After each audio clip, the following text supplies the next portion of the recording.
talking about your demo video and how to get one on a shoestring. And my guest knows exactly how to do that. Frank Furness is an international sought-after sales and technology speaker and author. Matter of fact, I'm talking to him right when he's in London and I'm in Venice Beach. He is past president of the Professional Speakers Association of Europe, and his books, Walking with Tigers, Success Secrets of the World's Top Business Leaders, and How to Find New Business and Clients are international bestsellers.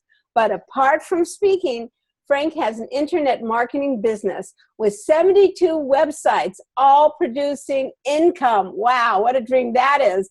And his YouTube channel has 728 videos, 3.5 million views, and over 6,500 subscribers. And guess what? He's not Lady Gaga. How does he do it? Well, we're going to find out now.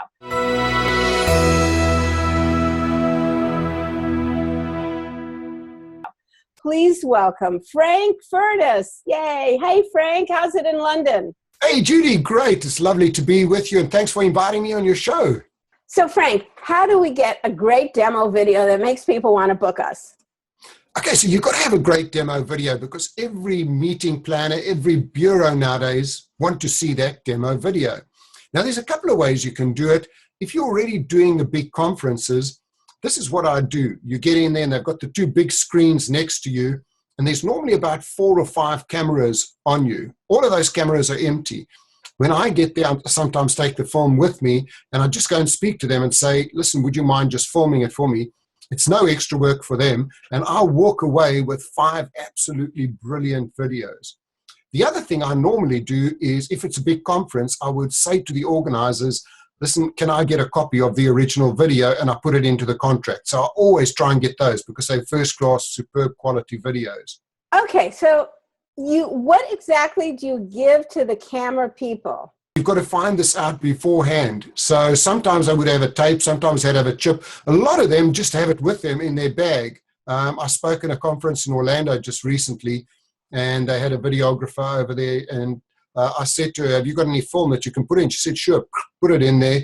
Bought her a bottle of wine, and there I had a professional video at the end of it. So what if we're not already speaking to big rooms where they have professional videographers? How do we get our demo tape? Okay, a couple of other ways. Let's say you're pretty new in it, you want to get a demo tape. So what you do is you go to your local chamber of commerce, any of these places that might not pay you a lot of money. You might even do it for free just to get the demo tape. Now, a couple of things you can do over there, depending on your budget. Find your local wedding videographer. Now, this person on weekends is so busy. During the week, they're doing nothing. So you say to them, listen, I'm going to give you a couple of $100. You come in, you do it for me. They love it because they'd rather have a couple of $100 than nothing. Another thing you can do is just bring in your own cameras. Try and get a really good camera, the best you can. I mean, if nothing else, just your iPhone. The iPhone takes pretty good pictures and video. But the biggest secret is you've got to have a great microphone. So I always have an external mic that I plug in, and that would go into my camera, and that would pick up the audience sounds, all kinds of stuff. Okay, so let's just say you got your own camera, and when you say an external mic, does that mean a wireless mic on you, or you're using the mic on stage? Can you explain a little bit about that? Yeah, so you're normally going to have the mic on stage, but I'd also have an extra external mic. So I've bought a little microphone here, like this Sony Bluetooth microphone, and you get 2 little pieces that look like that there. And one goes into the camera, it just clips in. The other one goes into your belt, and now you've got Bluetooth, and it's Sony, and it's pretty good sound. So that's what I use for that kind of thing. Is that like a wireless, but it's Bluetooth? How far can it be away from your camera? It can be, I suppose, about 20, 30 meters, because again, depending on your camera, you want to be pretty close up. It's only if you've got the big professional cameras that you can be at the back of the room and zoom in properly. I think we will include a list for our viewers of recommended equipment that they could buy. Absolutely. Okay, So now you have this camera in the back, and you also carry a tripod with you. I do, yes. So I have a couple of tripods with me, normal kind of tripods. But have you ever heard of the Zip Shot? Zip shot? No. What is that? So the Zip Shot, that's what it looks like. It is a tripod that is so light it will fit into your handbag. And what you do is you just pull a couple of strings here, and the thing just drops out. And let's just move it back here. And there I now have a tripod that I can put in, portable little tripod. So I've either got that I one, love it. or I've got the normal kind of tripod over there. So both of them pretty light, and they work really, really well. Oh, and they fit, I assume, in carry-on, right? Oh, So yes, yeah. Everything goes into a little bag that goes with me. Some of the other things you've got to do is get audience shots. So whoever's got your camera over there, tell them to pan and get some of those audience shots. If you're making a funny story or doing anything where you're getting them laughing, crying, try and get that in. And the third thing you've got to do is you've got to get some video testimonials at the end of it. So if you see some people that really love it, or the conference or the event organizer, afterwards go, and you've got to get that video testimonial there and then. can you use different kind of cameras? This is the camera that I love using over here. This is a JVC HD. It's really good, and I've got one that's more professional than that. But a lot of the times, I just use the Zoom. Now, Zoom is actually a microphone company, and if you have a look there, you can see the little microphones built into that there. Mm-hmm. Turn it around. But really important here, again, don't rely on those microphones, depending on the audience size. Always have that external jack where you can have a Bluetooth or a plug-in microphone. I also have one of the Sony ones, the professional microphones, where you clip it to your belt and you put it onto the camera. But again, it always comes down to budget. More about the demo video. When you put it up, how long should it be? Should it be just a couple clips? Should it be your whole show? What should you have? I mean, everybody will tell you a different story over here. So, and again, it depends on what the meeting planner wants. So I actually have 3 demo videos. One is 6 minutes long. And then at the end of it, I put, if you want the longer version, click 18 minutes, 28 minutes, or full presentation. And each of those are on YouTube. So the meeting planner can click. If they're sitting together and they want to watch a full presentation, they can watch it. If they want to watch 18 minutes, or if 6 minutes is good enough for them, I give them the choice. When you pick that 6 minutes, how do you pick that 6 minutes of video to really make an impression? So always pick your best little bits, and I have about 40 to 60 seconds of each one. So one, I might have a very big audience, so you'll see me on a big stage over there with some audience shots going into it. And then there'll be a video testimonial after that. Then there'll be another one with maybe a more intimate audience, smaller audience over there, another video testimonial, and then some interaction where I'm maybe doing something with the crowd, another video testimonial, and always at the end of it, the call for action. If you want to book Frank, here's the number, click here, here's the email address. So you mentioned these video testimonials. Can you tell me a little bit about your tricks and tips for getting really good ones and how to use them? Yeah, so go and have a look at my website, frankfurnace.com, and look at video testimonials. I've got about 65 video testimonials. Now, there's a secret way of really getting a good video testimonial. The first part of it is that person giving their elevator speech. So it's going to be, hi, I'm Jim Smith. I'm the CEO of XYZ Sales. We've done 5 million in sales. So that's great. The second part is where they talk about you. And you've got to give them a little bit of guidance. What they mustn't do is, Frank was great. He was wonderful. He was amazing. What you want is, by using Frank, we've got 3 tangible ideas that we can put into our sales force to increase our sales by 20%. So try and have some specifics in there.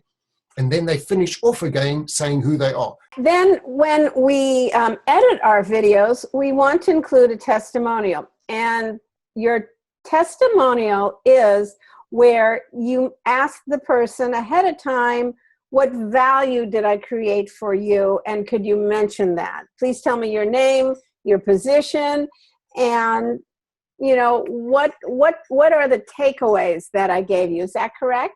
Absolutely, yes. And then they finish off again by saying who they are and what their position is. Okay. So it just gives credibility to the video. What do you use to record these testimonials? Whatever I've got there, most of the time it's either going to be my iPhone or the Zoom camera, because they're with me, they're in my case, I can take them out and just record it. Normally I would do it, I'd just hold it up there and I'd say, okay, go, and if they screw up, we just do it again. That is great advice, because after I speak, I have a lot of people who have just heard me speak and they're very excited in that moment. They go, thank you so much, I really loved that. And right then and there, you whip it out, oh, can I have that on video right then and there? That's it, you've got to get it then. Tomorrow they've forgotten about you, they've moved on with their life. You've got to get them right in that moment when they're excited, and the meeting planner and the bureau organizer, you've got to get them right there and then. How fancy does the beginning need? Do I need graphics? Tell me how to edit this together now. Okay, so you've got to have a good beginning and a good end. The beginning I normally do, if you go to a website called FlixPress, FlixPress, they've got some great stuff that you can use over there. So I normally have one where I'm sort of flying in on a big billboard and my name is up there, and it's only about 20 seconds long. I have some really motivating music going in the background there. At the end, I always have that call to action. If you want to book Frank, please book him over here. Now, another little tip over here, at the end of your demo tape, leave about 20 seconds of black space, because that tells them it's over. But when you put it onto YouTube, on YouTube, the minute your video is finished, on will come the next video that they think is relevant, and that could be another speaker that's your competition. The organizer's looking at it, oh, I prefer that person better. When there's that black space, they realize, okay, let's click out of there now, it's done. You have such a successful channel. You have so many subscribers. So obviously you're not just doing your demo video of you speaking. Tell me a little bit about YouTube channels. Do we need a different channel for everything we do? One YouTube channel with different playlists. So again, if you go and have a look at my YouTube channel, it's called Sales Tips, and you'll see playlists. And the one will be Watch Frank Speaking Live. I do a lot of videos on Meet the Experts. So often you'll be speaking at a big conference over there, and some of the other speakers are superb experts on it. So I do health and fitness stuff. And I'm speaking at a big health and fitness conference. Somebody then is talking on how to recruit and retain members. As soon as we finish, I go and do an expert interview with that person. And of course, all my health and fitness clubs come and they watch that. So that's one of my other playlists, is expert interviews. I have another one, which is my favorites. I have another one, which is my video testimonials. And I have the other one, which is my sales tips, and one which is social media tips. So I just make it, YouTube actually likes it if you make it easy for people to find the video. So they want a social media tip. They don't want to trawl through 200 videos before they find the one they want. They'll go into that little playlist, scroll, find, hit it, and watch. Assume you would have for personal videos a different YouTube channel, but yet our personal and professional have become so intertwined as people want to know more about who you are as a person. So how does that work out on YouTube? So I've got about 10 different channels, but they are like totally different topics. So one would be on travel and it's like totally non-related to speaking. So if you're going to have a speaking channel, don't put non-related stuff on there, because YouTube doesn't like that and your subscribers don't like that as well. You do have different channels then, not just different playlists. Yeah. So you will have this is Frank and his family and his, travel pictures on a separate YouTube channel. Absolutely. And then you have maybe your speaking channel, and this is for your clients. And so you actually have, and they're called different YouTube channels, right, for different things. Yes, so it's the same like Facebook. I've got my normal Facebook, which is for me and all of my friends, but then I've got my business Facebook pages, and I've got 3 or 4 of those, and those are purely for business, where I put business stuff up, and my normal audience is totally different. So far we have do testimonial videos, record yourself speaking, interview other experts. Now, what does that give you? And what kind of experts should, let's say, a beginning speaker interview? to get their YouTube channel going? So it's all related to your topic. So when I speak on sales or social media or health and fitness. So those will be the experts, because each conference has got that kind of theme. So the other speakers over there, I'll go and I'll do an expert interview with them, because the people you're interviewing have got huge followings, and of course they're going to send everyone to watch the interviews. What a great suggestion. So the way to get more subscribers to your YouTube channel, get them interested in you, is to be with people who already have subscribers, Followings. right? And then they mention you, and then they subscribe to you. Okay. Can you tell us any other tips that you have for increasing your following? Okay, so I have a lot of video tips. Anytime I find something interesting, a new piece of software, something that works well, I just make a quick little video, Camtasia video, put it up there straight away, and it gets thousands of views because lots of other people want to know about that. The other thing I do, which is a little clever, is I sell a lot of affiliate products. So affiliate product is where I sell someone else's product. I'll make a commission on that. But what I would do there is I would go and I would do a video review on that product. And of course, I'm not saying I'm an affiliate on this. I'm saying, oh, here's a piece of software. It's great. Let me show you how it works. Here we go. And by the way, if you want to buy it, click this link. Go buy it, and I get some commission coming through. So that works pretty well. Wow. So we have affiliate programs and interviewing other people, and any other tips? Now you've got the video.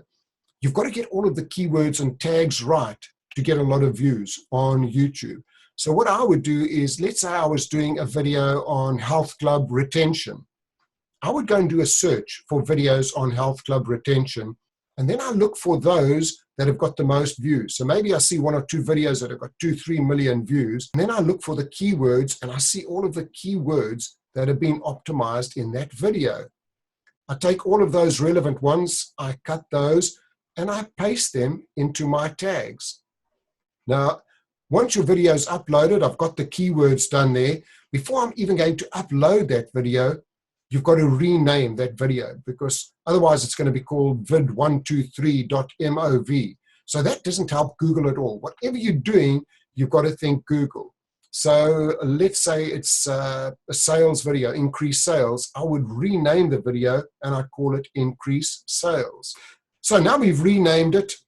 Now we upload it to YouTube, and really important to think about how you'd like to be found. So the way I like to be found is either a sales technology speaker or sales and marketing speaker.